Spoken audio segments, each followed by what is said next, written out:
Welcome to my YouTube channel. Balsamic chicken with red onions and potatoes.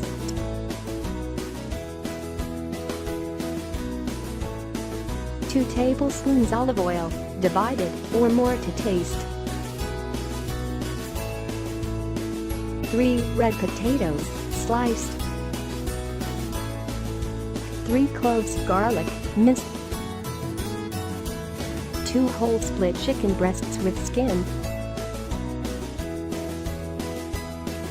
Kosher salt and ground black pepper to taste. 1 large red onion, cut into wedges. 3 tablespoons balsamic vinegar. Directions: preheat oven to 375 degrees Fahrenheit, 190 degrees centigrade. Pour 1 tablespoon oil into a baking dish. Arrange potato slices in the bottom of the dish. Mix parsley and garlic together in a small bowl. Season underside of the chicken breasts with salt and pepper.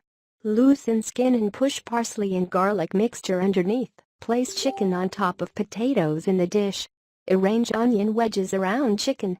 Drizzle remaining 1 tablespoon olive oil and balsamic vinegar over chicken. Bake in the preheated oven, basting occasionally with juices, until an instant red thermometer is inserted into the center. Reads 165 degrees Fahrenheit, 74 degrees centigrade, about 30 minutes. Thank you for watching. Subscribe for next video. Likes, comments, shares.